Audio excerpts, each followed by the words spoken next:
Glória a Deus. Quero saudar os meus irmãos com a paz do Senhor. Bom, irmãos, como recentemente passou aqui agora o irmão dando a palavra de ofertas e dízimos, né? Dizendo que se treme um pouco aqui em cima. Te entendo, viu, irmão? Eu quero começar essa noite tão especial aqui, agradecendo a oportunidade aos nossos pastores, o pastor Brenner pela oportunidade. Agora melhorou, né? Agradecer ao pastor Brenner pela oportunidade, irmão Marcão, evangelista Daniel. Sou muito grato, me sinto muito honrado e compartilho com os irmãos que essa semana foi uma semana que eu me preparei bastante, porque uma coisa que eu levo muito a sério é as pessoas que sobem em cima desse altar. Eu acredito que o altar é um local sagrado, um local de máximo respeito. Então estive ofertando jejum, ofertando oração até o dia de hoje, para poder estar um pouquinho mais purificado, um pouquinho mais digno de poder estar subindo aqui em cima nesse altar e exercendo essa função que hoje me foi concedida, né? Então me apresento, né? Meu irmão Cassiano, irmão de todos vocês, esposo da irmã Flaviana, pai daquela menininha que corre a igreja todas as vezes, Rebeca, e do Arthur. E hoje, irmãos, eu quero compartilhar com vocês um pouquinho do que foi a história de Neemias. Acredito que talvez aqui na igreja eu seja uma das pessoas que menos tenha conhecimento da palavra, mas eu tenho certeza que hoje a gente vai poder compartilhar algo muito especial da parte de Deus. Então eu convido os irmãos para estarem abrindo suas Bíblias no livro de Neemias. Nós vamos ler o capítulo 1, do versículo 1 até o 11. Dá uma hidratada aqui, porque esse calor...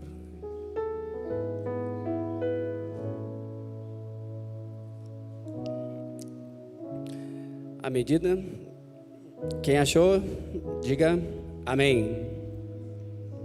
Quem não achou, graças a Deus. Bom, irmãos, conto com a ajuda de vocês. Vamos lá. Aqui nós temos aqui o primeiro capítulo, as palavras de Neemias, o filho de Acalias. E sucedeu no mês de Quisleu, no 20º ano, quando eu estava no palácio em Suzã, que veio Anani, um dos meus irmãos, ele e alguns homens de Judá. E eu perguntei-lhes a respeito de judeus que haviam escapado e que restaram do cativeiro, e a respeito de Jerusalém. Capítulo 3. E eles me disseram: os restantes que ficaram do cativeiro lá na província estão em grande aflição e desprezo. E a muralha de Jerusalém também está demolida, e os seus portões estão queimados pelo fogo. Sucedeu, quando ouvi essas palavras, que me assentei e chorei, e lamentei alguns dias, e jejuei e orei diante do Deus do céu. E disse: eu te busco, ó Senhor Deus do céu, o grande e terrível Deus, que guarda o pacto da misericórdia por aqueles que o amam e observam seus mandamentos. Que agora estejam atentos os teus ouvidos e os teus olhos abertos, para que possas ouvir a oração do teu servo, a qual oro diante de ti agora, dia e noite, pelos filhos de Israel, os teus servos, e confesso os pecados dos filhos de Israel, os quais temos pecado contra ti, tanto eu como a casa de meu pai temos pecado. Temos agido muito corruptamente contra ti, e não temos guardado os mandamentos, nem os estatutos, nem os juízos que tu ordenaste ao teu servo Moisés. Onde é que está aqui, que eu me perdi um pouquinho? 8, né? Moisés. Dizendo: se vós transgredirdes, eu vos espalharei por entre as nações. Mas se vós converterdes a mim e guardardes os meus mandamentos e praticá-los, então, ainda que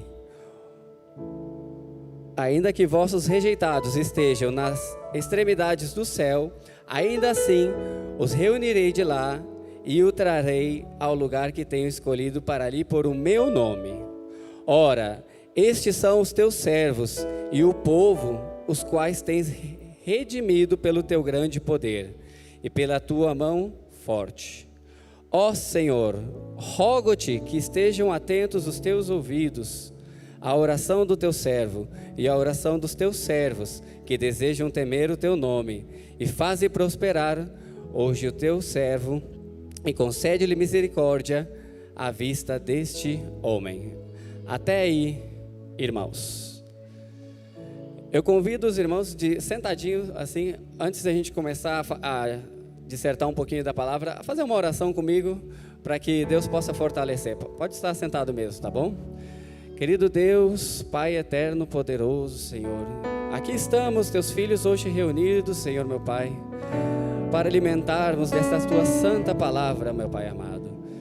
Utiliza, Senhor, meu Pai, através de mim hoje, Senhor, o teu Espírito Santo, que não seja eu aqui agora, a partir desse momento, Senhor, que esteja falando com os teus irmãos, e sim o Espírito Santo e verdadeiro do Senhor.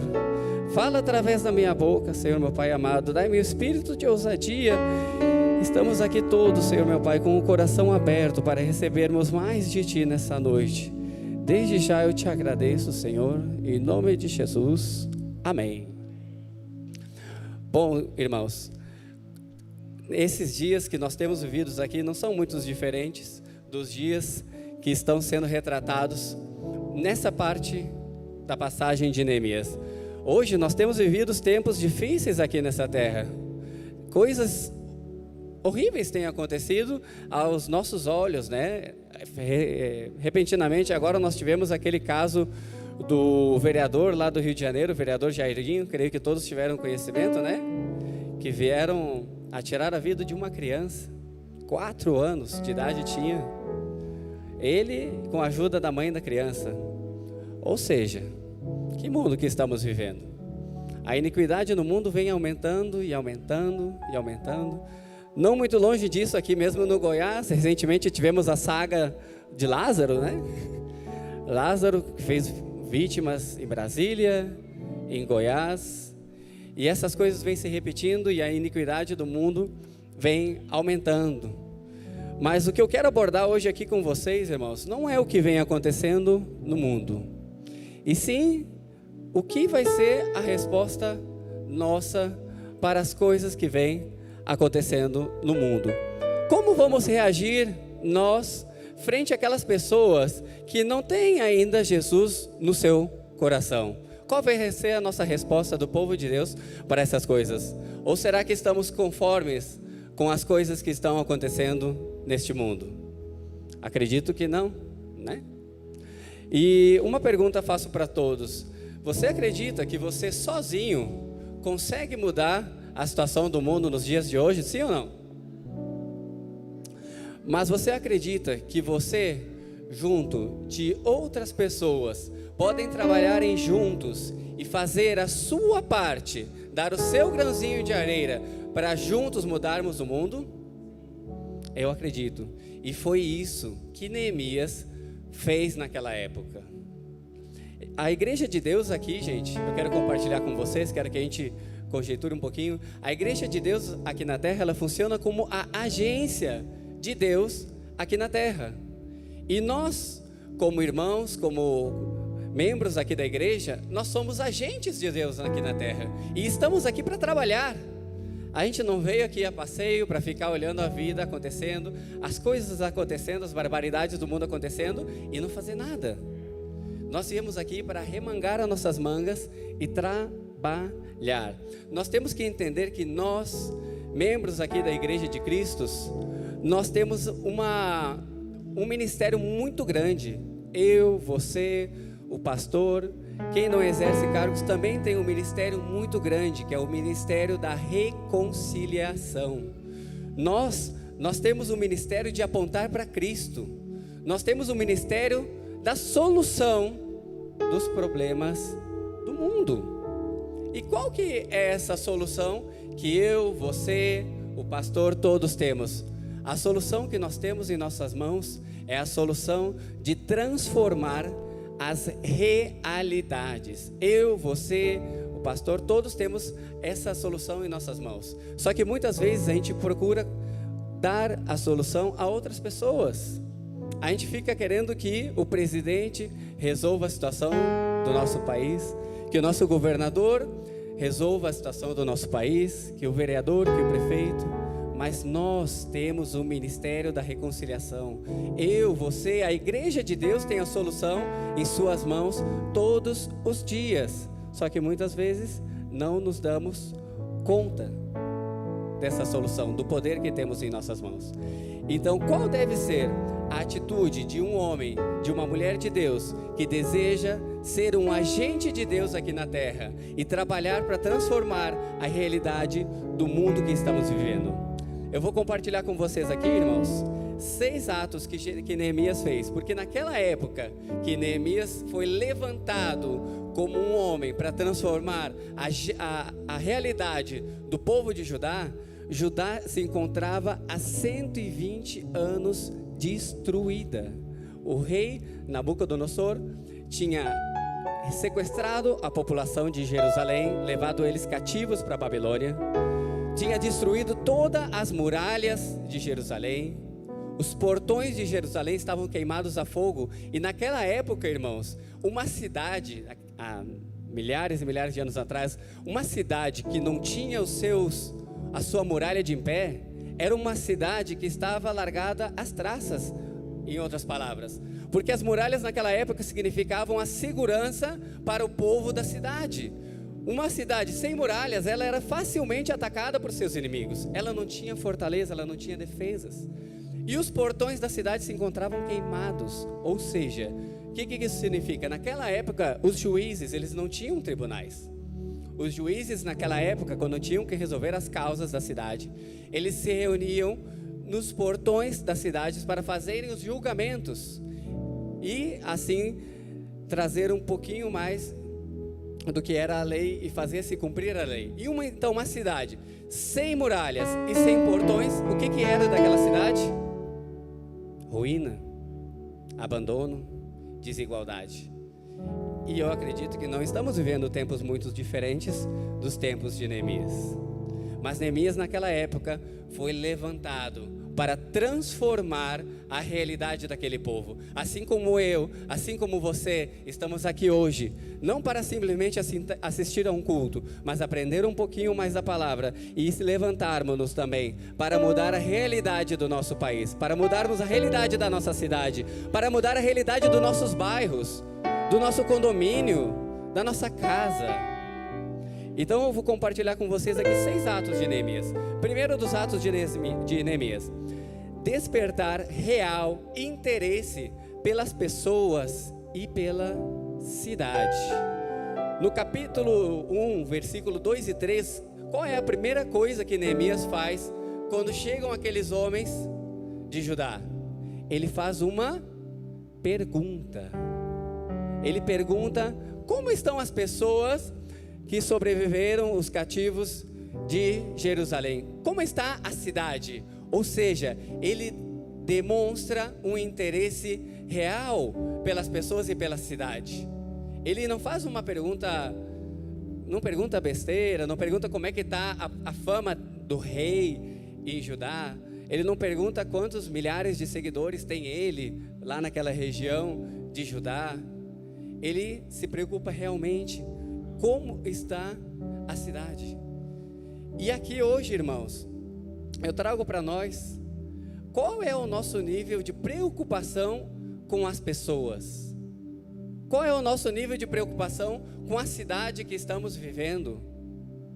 Ou com a nossa casa, ou com o nosso condomínio. Porque eu falo para vocês, porque muitas vezes hoje em dia a gente passa, vê coisas, vê pessoas, vê mendigos, vê alcoólatras, vemos pessoas em situações perecíveis, mas não temos o sentimento de enxergá-las realmente. Estamos preocupados, com pressa, e não temos o real interesse de nos preocupar com as pessoas. Eu compartilho com vocês que eu me incomodo muitas vezes, às vezes eu sou até um pouquinho chato, no condomínio onde moramos lá, às vezes a garagem que é comunitária, cabe lugar para 4 carros lá, cada um dos seus vizinhos tem um carro, e de vez em quando eu chego e vejo aquele monte de sujeira, aquele monte de folhas, aquele monte de papel, lixo espalhado, e aquilo me incomoda. E eu vou na minha casa, pego a vassoura e começo a ir lá e vou limpar. E a minha esposa diz: não, o que tu quer limpando a garagem dos outros? Mas fazer o quê? Isso me incomoda. E como tem sido hoje em dia, nós, membros da Igreja de Deus, tem te incomodado realmente as situações que têm acontecido aí fora? A iniquidade do mundo te incomoda?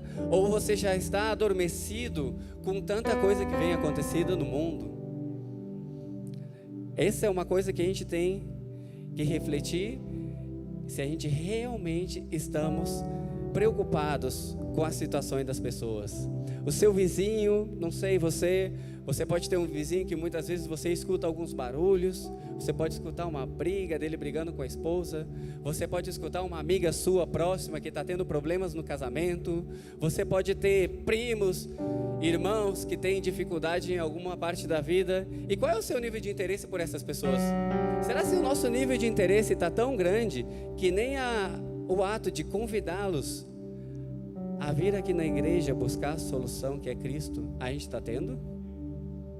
Olhamos para os nossos lados e vemos como está o nosso nível de preocupação com as pessoas. Está grande ou está pouco?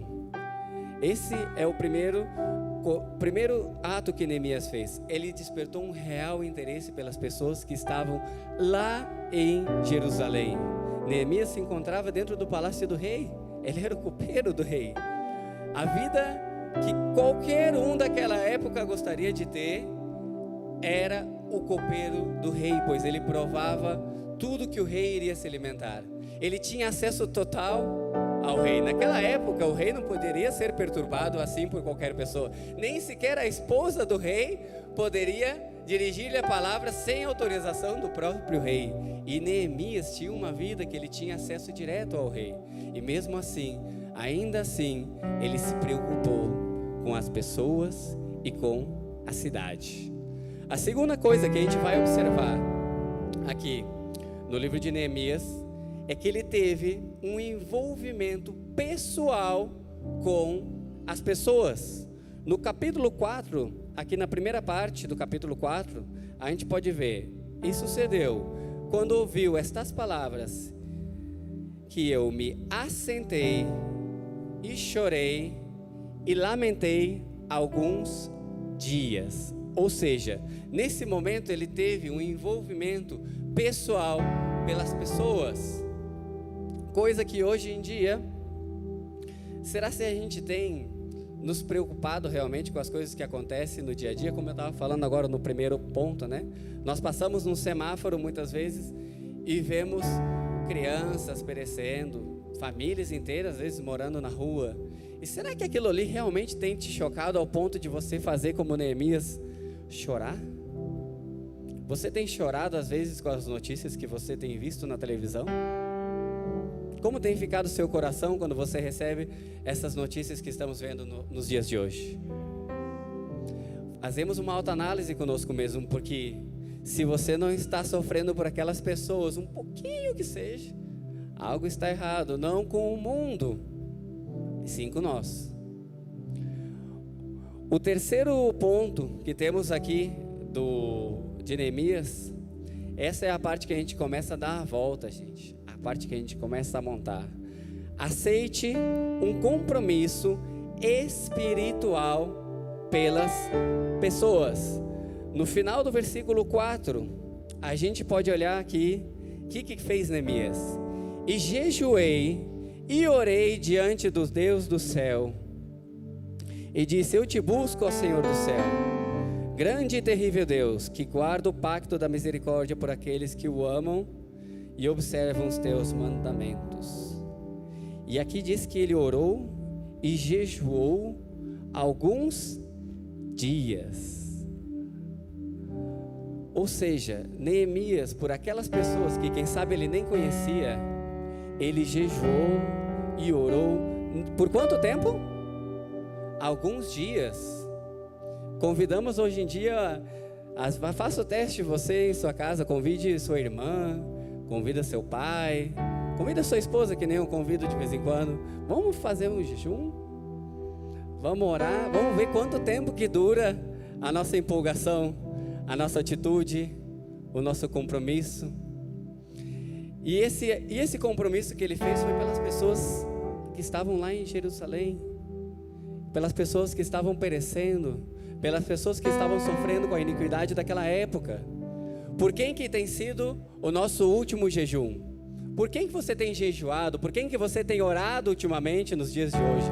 Será que a gente não tem buscado o jejum e a oração como ferramenta só para buscar aquelas coisas, os bens que a gente quer tanto receber? Só para orar por mim mesmo ou orar pela minha família? Onde está o teu jejum? Onde está a tua oração? Estão as tuas prioridades. E para sermos um pouquinho mais parecidos com o que foi Neemias, nós temos que estar orando pelas pessoas, pela nossa cidade, pelas pessoas que nos cercam aqui, não somente, sim por aquelas pessoas que estão no mundo. E isso, quando eu estava lendo essa semana, irmãos, compartilho com vocês, que eu estava lembrando da frase que falou o Marcão aqui: venhamos aqui não a receber, e sim a dar. E eu estava essa semana me lembrando bastante, porque eu estava lendo bastante essas palavras, e essas palavras começaram a bater forte no meu coração. Eu comecei a ver, nossa, ultimamente eu passei jejuando pelo meu irmão, passei jejuando esses dias pela causa da minha mãe que estava com Covid. E qual foi a última vez que eu orei por aquela pessoa que eu nem conheço, que eu vi no semáforo, por aquela pessoa e por aquela situação? E começou a cortar em mim. Então eu falo aqui hoje, essa noite com vocês, irmãos, e às vezes a gente pode pensar que é uma palavra um pouquinho dura, mas antes de passar por vocês, ela cortou bastante em mim. E eu posso hoje, essa noite, pensar: nossa, Deus, que palavras. E eu posso pensar da outra maneira: nossa, quão lindo és Deus, que ainda assim nos está advertindo e nos falando como ser. Que lindo amor que tem Deus por nós. Então recebemos hoje essas palavras e começamos a aplicar um pouquinho mais do que foi Neemias, porque a igreja de Deus aqui na terra, como eu já falei, é a agência de Deus aqui na terra. Nós, irmãos cristãos, nós temos o dever de agir como o sal da terra. Como disse Jesus: vós sois o sal da terra. E o sal tem sentido para quê? Para prevenir as situações ruins que acontecem nesse mundo. Se no lugar onde eu trabalho eu não consigo prevenir que aconteça iniquidade, se no meu círculo de amigos eu não consigo ter o respeito dos amigos, porque por aí às vezes na tua roda de amigos, você está entre amigos e de repente um irmão chega e fala um palavrão com você, começa a ter conversas esdrúxulas com você em volta de você, e aí isso quer dizer que alguma coisa está errado, não com os irmãos, e sim comigo. Quem tem sido eu para não poder ser o sal nesse meio onde eu vivo, para prevenir a iniquidade, para prevenir o pecado neste mundo? Nós temos que ser aqui como irmãos, aonde nós estivermos, tem que ter o respeito. As pessoas têm que olhar para nós com respeito e dizer: não, peraí, aqui está o irmão Marcão. Não vou falar esse tipo de palavreado aqui em respeito a ele. Temos que ser o sal da terra, porque assim como Jesus falou que nós somos o sal da terra, e se perder o sal a sua qualidade, para que serve? Para nada mais a não ser pisoteado. E eu, aqui nessa terra, eu acredito, eu tenho certeza que Deus não me deixou aqui nessa terra para mim ser pisoteado pelo mundo.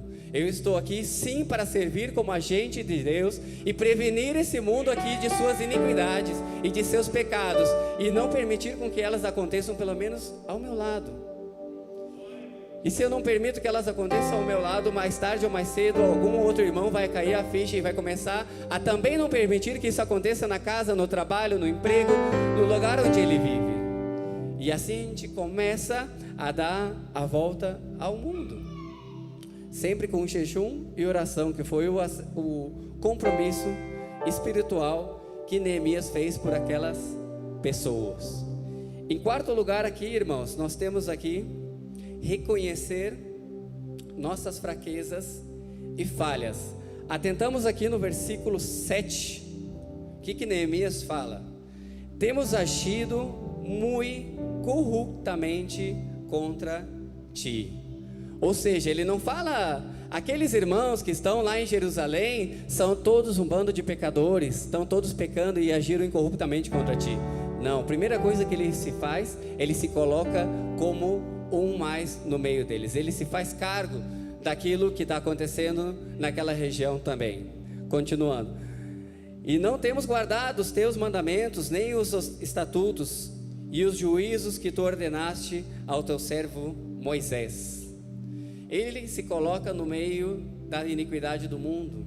Ele reconhece que também é falho nesse mundo. Assim como nós hoje em dia, nós temos que colocarmos entre os pecadores. Nós não podemos achar que nós somos os mais corretos do mundo e não precisamos da ajuda de Cristo também.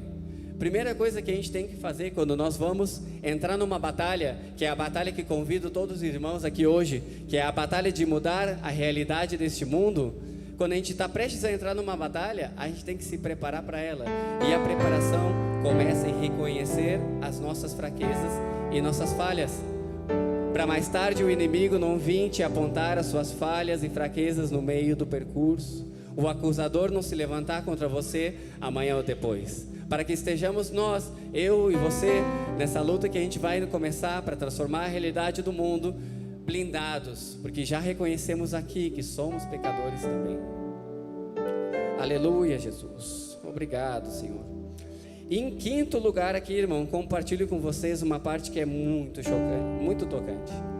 Olhar para o mundo com os olhos de Deus. Aqui no versículo 10, Neemias ora ao Deus dos céus e fala: ora, estes são os teus servos e o teu povo, os quais têm redimido pelo teu grande poder e pela tua mão forte.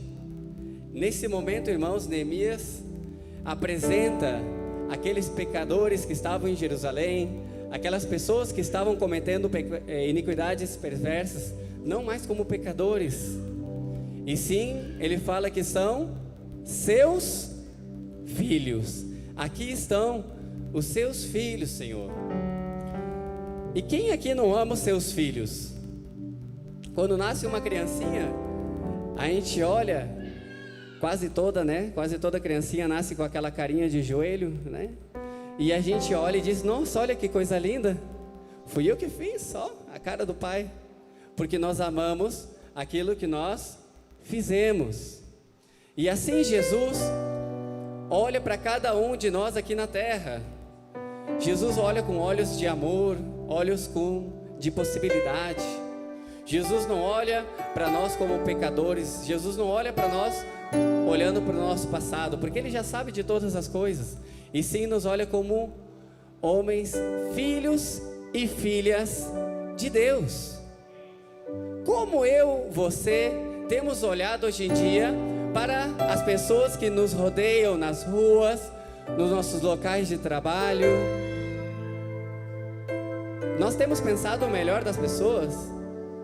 Aqui, ou às vezes a gente está no trabalho e tem aquele cara chato que fica pegando no seu pé e você começa a adquirir um certo sentimento negativo às vezes por aquela pessoa.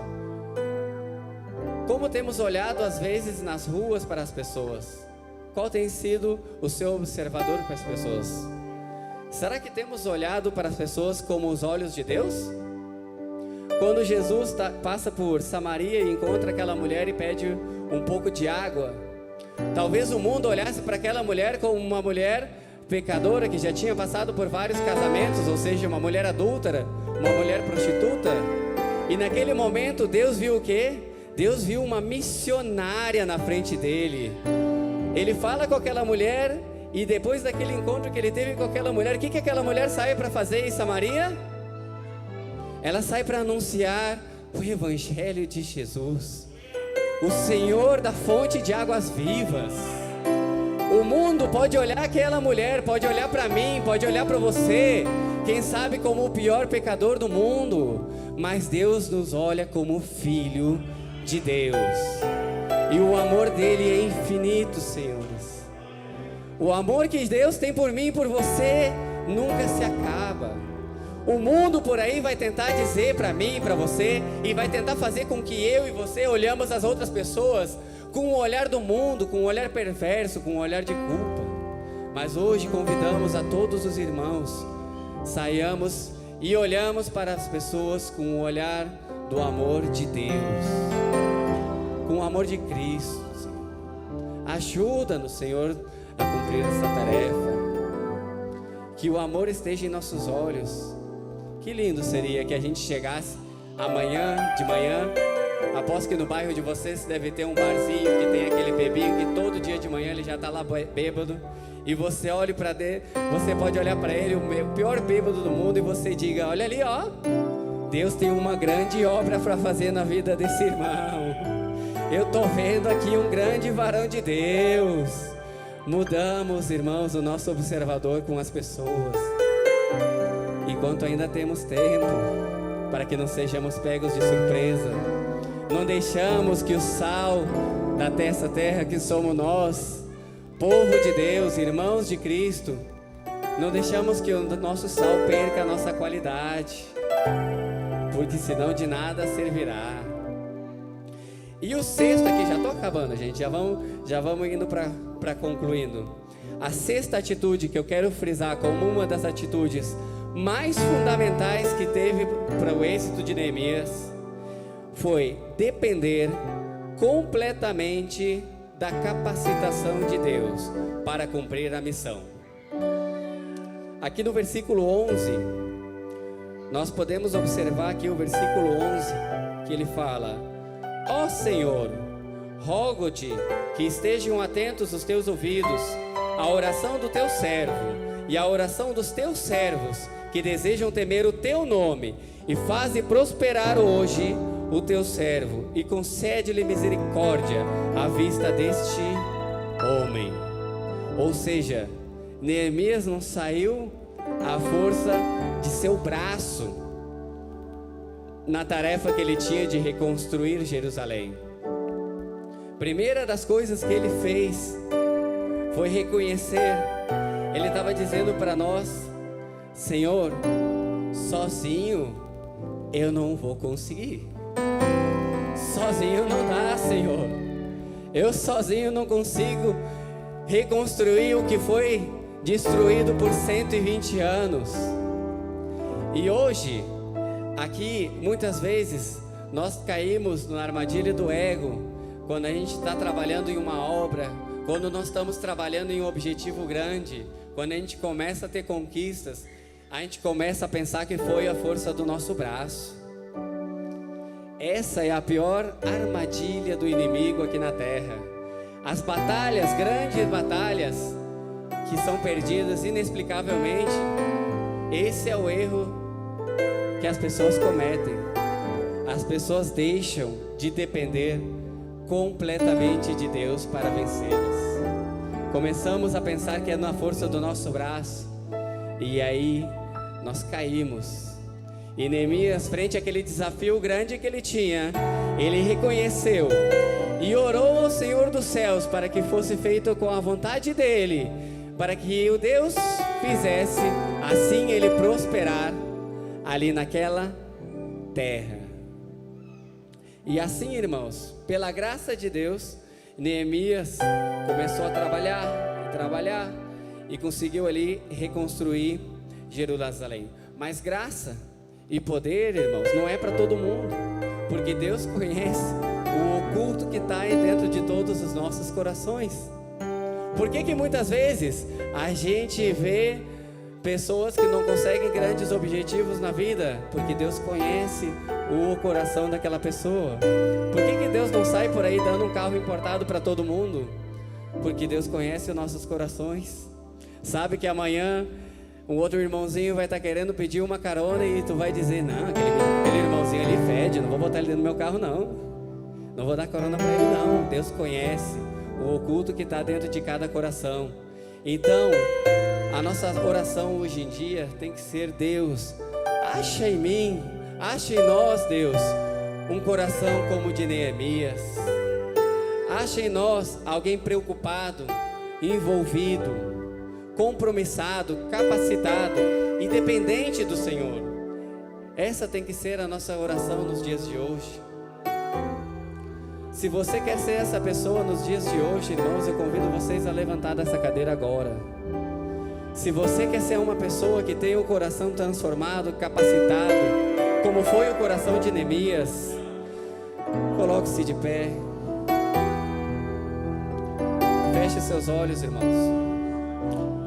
Eu vou compartilhar rapidinho enquanto a gente começa essa oração, enquanto estamos com os olhos fechados.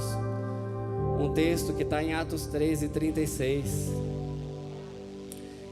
que fala: porque Davi, após ter servido a sua própria geração, conforme a vontade de Deus, adormeceu e foi posto com seus pais e se decompôs. E Davi, após ter feito aqui na terra a vontade dele, após ter servido os seus próprios desejos, as suas vaidades? Não. Davi, após ter servido a vontade de Deus aqui na terra, então descansou. Irmãos, assim temos que ser nós. Assim, Deus, nós temos que estar aqui nessa terra, Senhor. Ajuda-nos, Senhor Deus, que nós estejamos aqui nessa terra, Senhor, servindo ao Teu propósito que o Senhor tem em nossas vidas, Senhor. Senhor, que ajuda-nos a abdicar, Senhor, as nossas vontades. Ajuda-nos, Senhor, a resistir os manchares dessa terra. Que não servimos mais, Senhor, as nossas vontades, os nossos desejos. E sim, que possamos, Senhor, servir até os finais dos nossos dias a Tua vontade em nossas vidas, Senhor. E assim podemos chegar ao final de nossas vidas com honra, com a glória da Sua terra, Senhor. Ajuda-nos, Senhor, meu Pai, para que quando, Senhor, agora nós agirmos como agente de Deus aqui nessa terra, possamos ser manifestado o Teu poder através de nossas atitudes, porque não mais vamos estar servindo às nossas vontades, Senhor Deus. Estaremos servindo somente aos Teus desejos, Senhor Jesus, para que quando, Senhor, nos formos acostar em nossas casas cansados, possamos olhar por nossos travesseiros e falar para Ele: Senhor, sabe o que fiz hoje? Hoje eu trabalhei no exército de Deus para mudar a realidade de Deus nessa terra. Hoje eu servi na agência de Deus para transformar a realidade desse mundo. Senhor, ajuda-nos, Senhor, nessa missão, para assim como Paulo, nós possamos, Senhor, nos finais de nossos dias, falar como Ele: combati o bom combate, guardei a minha fé e está consumado. Aleluias. Obrigado, Senhor. Continue falando nos corações de cada irmã aqui nessa casa, e que sejamos transformados e não vivamos mais os nossos objetivos aqui nessa terra, e que sim vivamos a Tua vontade em nossas vidas.